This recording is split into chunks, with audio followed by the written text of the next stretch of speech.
Welcome back, everyone, to another episode of Tevora Talks. I'm your host, Cash, as always, with my co-host and partner in cybercrime, Matt Mosley. What's up, Matt? How's it going?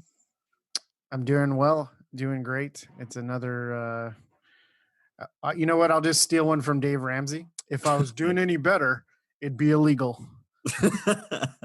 Well done. Bravo. But yeah, we're pushing through yet another week of COVID summer here in California. Well, I'm in California, and it's getting a little warmer, but hackers don't stop, right? Heat, sun, rain, it doesn't matter. Yeah, they're like the postman. Well, at least not in the United States, but other places, rain, sleet, or snow, they'll still hack your shit. I mean, stuff. It's actually, they're probably like, this is the best opportunity. Like when we were on Christmas, right? Christmas break, of course, somebody's going to get hacked in Christmas break because no one's at the office. Oh, yeah. No, I was just actually on the call the other day with a retired Secret Service agent, and he was talking about how right now they're starting to plant the seeds to get in so that, come Christmas time, they can just take over the networks. Oh, no kidding. Yeah. That makes sense. Yep. Little silent but deadly situation. Yeah. Very. I think it might be a little early because we're in August. I don't know if I was an attacker. I don't know that I'd want to be living in the environment for That more long? months, but maybe. Hey, it depends. If you're trying to be really sneaky and just covert, why not? Yeah. But let's kind of get to it, man. There's a lot of stuff happening in the hacker realm this week of news. Few ones to top. Again, Patch Tuesday. Hello, Patch Tuesday. Is it Tuesday? Woo! No. Oh, No, yeah. it's Wednesday. It's Wednesday. Sorry, man. All right, close enough. Patch Tuesday-ish, but like you always say, patch every day. Yeah. So Patch Tuesday, Microsoft. This is a fun one. I think you know what I'm talking about here. Microsoft really reveals a new innocent way Windows users can get hacked. How Yeah. innocent? From the article, it's pretty hilarious because it like literally says, in a nutshell, your Windows computer can be hacked if you play a video file, listen to audio, browse a website, edit an HTML page, read a PDF, or receive an email message. So essentially, if you just use your computer, you can be hacked. Yeah, if that thing is on, you're pretty much done for. So for those of us in the industry, in later news, I mean, it's like Yeah, nothing new for us. But what is the deal with it? Like, why is it such every time I feel like there's a Patch Tuesday, they catch some major vulnerability that is like, world crushing every single time. not every single time I would say it's that severe, but for sure they usually do criticals, which is good. This time around, it was like 120 vulnerabilities with 17 criticals. So I don't know what they uncovered, but a lot of it was related to like Windows codecs and stuff like that. So that's where the video and audio file stuff comes from. But yeah, I don't know. There's always issues with Internet Explorer. There's always issues with like Microsoft Outlook. So yeah, just always patch every day. Patch all the things. Patch everything. Just keep patching. I think before you should like pour your coffee in the morning, patch, and then pour your coffee. Yeah. Yep. Well, there's this cool setting you can do where it just automatically patches. But I'm sure like other admins in the enterprises, you have to vet the patches and all that good stuff, or at least you should do, right, for best practices. But I can't even get my wife to update stuff on a regular basis. So good luck with thousands of employees. Glad I don't have to do that job. But for those of you who are listening who are like, hey, how the heck can I patch my Windows? It's pretty straightforward. Go to Start menu, go to Settings, Security and Update. And then if there's something that says update, just click update. Yeah. That's pretty much it. But definitely do it. Keep yourself safe. Windows, it's always going to be shaky, but they're trying. At least they're patching it. Yeah. Now you can actually use that magnifying glass in your taskbar down there. You just click on it and type in updates. Oh, it'll bring it up. It'll say check for updates. Thank you, Matt. You can finally use it. I use it all the time, but I know people don't use it. No, I never use it. But nonetheless, okay, what else we got? News, it's still hot, right? You know what TeamViewer is? TeamViewer, for those of you that don't know, is a remote management software.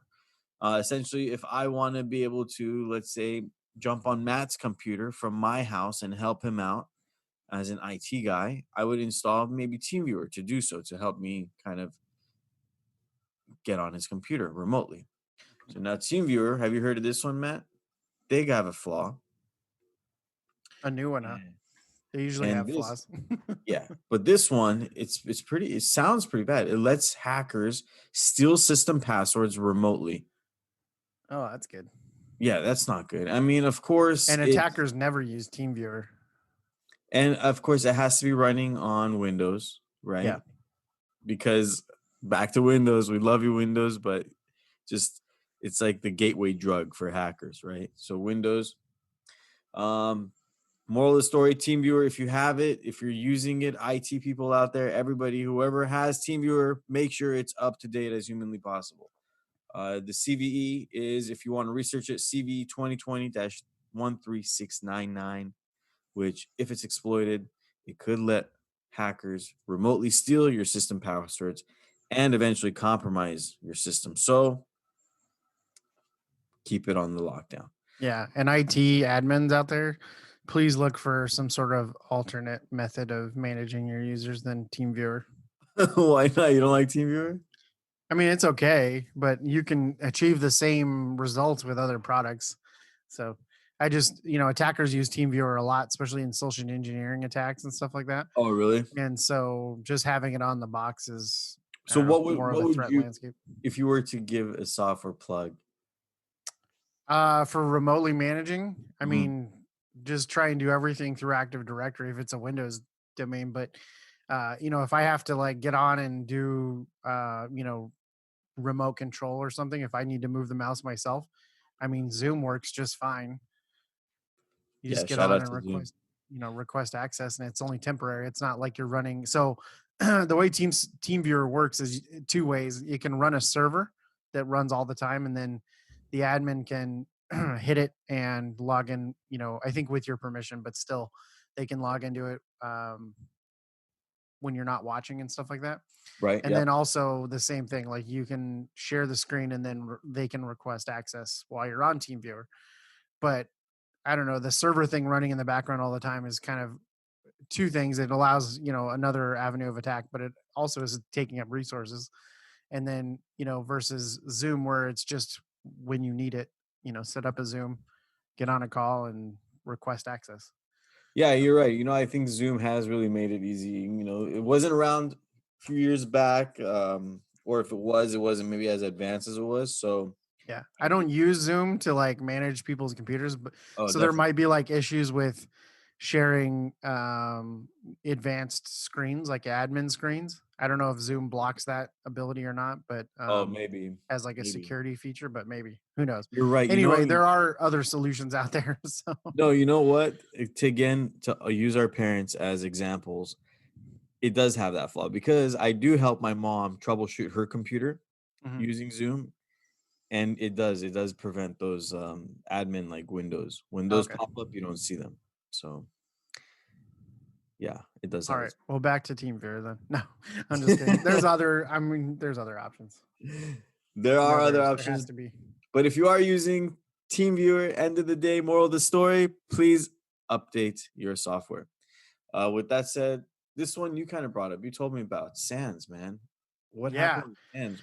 The SANS Institute, right?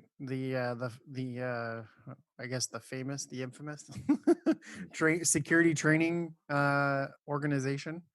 So if you're not familiar with SANS, they do a lot of boot camps and stuff like that, where you go through and you can get trained on various things like forensics and just general security, cloud security, pen testing, etc.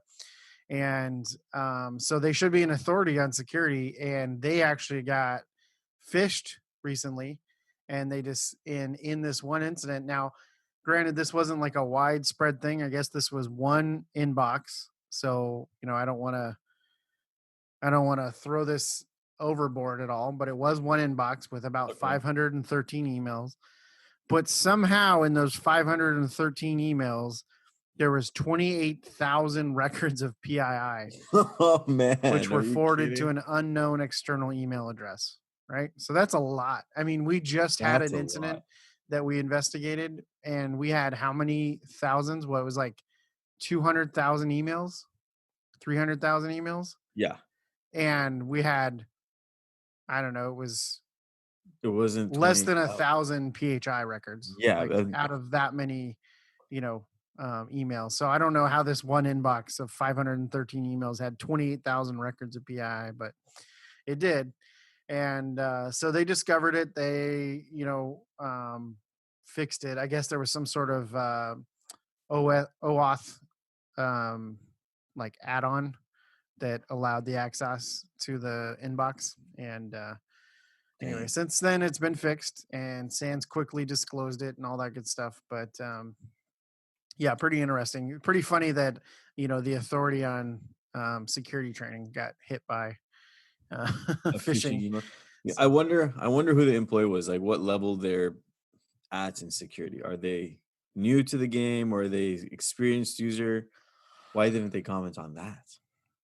yeah, I mean, well, if you're SANS, you're not going to comment on that.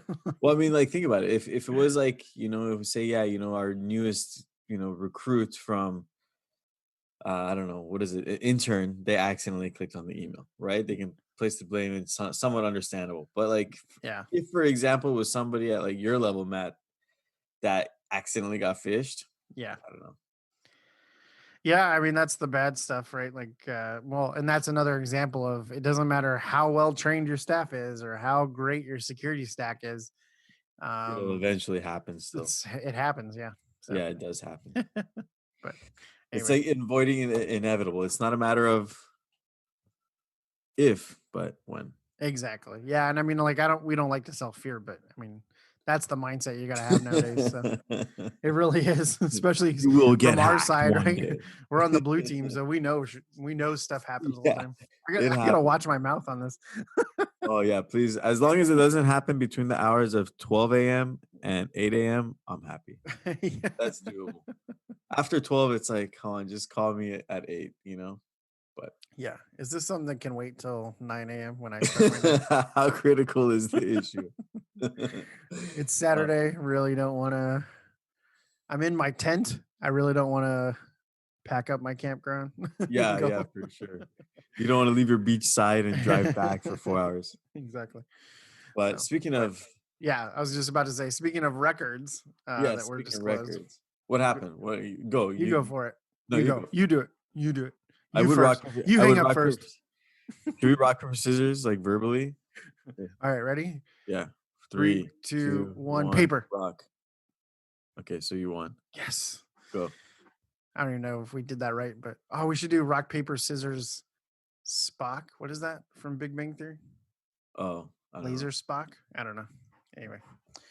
All right. So without more stalling, so Capital One got fined $80 million for their 2019 data breach that affected 106 million users. So Dang. yeah, a lot bigger than the SANS incident. 80 mil. Ouch. Yeah. Ah, Which I'm sure is nothing to them, but it's a lot to me.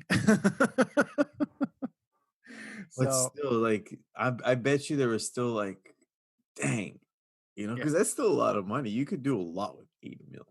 yeah. And the Paige Thompson, who was the Amazon Web Services employee, also known as Erratic, she was the one that actually was the one stealing all this information from Capital One. And I don't even think she got nearly that much money in the theft, but she stole allegedly, because I think we're still in trial, but stole allegedly 140,000 social security numbers, 80,000 bank account numbers, a million Canadian social insurance numbers, a number of credit card numbers, and yeah, so enjoy that.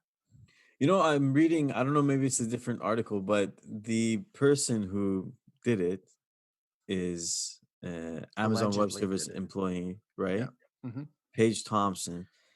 Okay, so she got charged with 5 years and a $250,000 fine.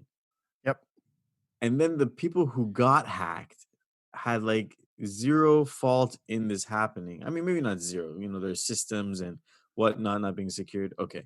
But they got charged $80 million. Yep. That's messed up. Yep. Where does that $80 million go? I wonder.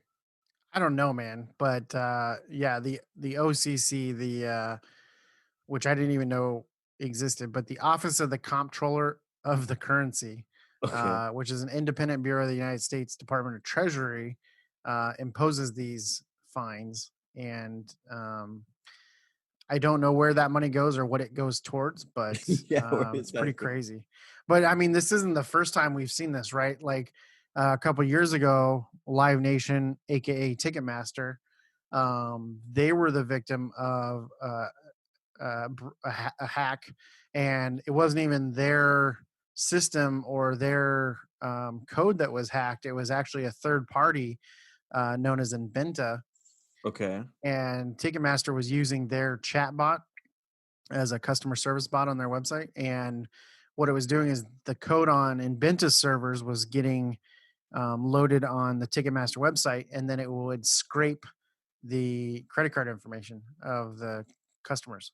No So while way. it had nothing to do with Ticketmaster, Ticketmaster still got the hit on it for GDPR and PCI and all that stuff. So, Oh man. yeah, so it happens all the time. And so that's where these companies really need to start thinking about third-party risk assessments, housing their own code, et cetera. In this case, it wasn't a code thing. It was this user just had access to their, I think it was like S3 buckets or something like that. So, That's terrible. but See, yeah, but she then like, stole cloud server in March and unauthorized stole more than 700 folders of data. Yeah. Okay. So, yeah, exactly. so was this person still working at Amazon while they did the attack? Because all it says is a former Amazon Web Services employee. I I don't wonder. remember the details, but so don't quote me on this. Yeah. But I think it was something like she was working for Capital One as a contractor from Amazon. Mm. I could be wrong on that though, but yeah, she was still working for Amazon when this happened. So I wonder if they were Amazon. quick to get her too. I remember when this happened, or at least I don't know when the hack occurred, but I remember the FBI got involved, and then like a week later, they're like, "Yep, we got him. Wrap it up, boys." That quick, huh? Yeah. So I wonder if it says somewhere. Maybe we'll dig deep. Maybe we can do a little hacker history on this person. I don't know if she What was deserves the that kind bonus name? No, of spotlight, but yeah, we can. I mean, dang, she didn't hack something awesome, but dude, Capital One really took the fall for this one. Poor Capital One.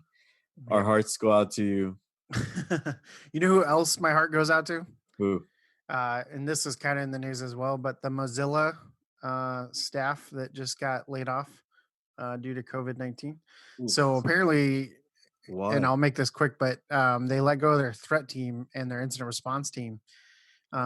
So, as the director of incident response at Tevora, if you'd like to come work for Tevora, send us your resume, incident Send it responders. over. Come join the team. We will feature you on our podcast. Yeah, you can tell us all about the Mozilla layoffs, Yeah, tell us assuming everything. you didn't sign an NDA. That's so funny. But So, that's crazy. I wonder if it's a temporary thing or but that's interesting. I wonder how Mozilla's feeling this heat given their tech company because a lot of tech companies are doing well right now still. yeah, So yeah, we're definitely in an industry that was somewhat unaffected by the pandemic. yeah.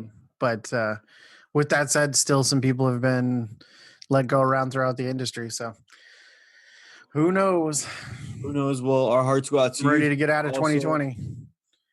Yeah, Hopefully dude. 2021 is better, but who knows? I don't know. There were reports that Putin said there is a vaccine now. Oh yeah. But then everybody is like, come on, it's Russia and it's Putin saying it. So A, we don't trust it. And B, if it's real, we still don't trust it. Russia has an epidemic of doctors falling out of windows, when they can Really? fix that problem, then maybe then I'll trust their vaccine. But until that happens, I don't know.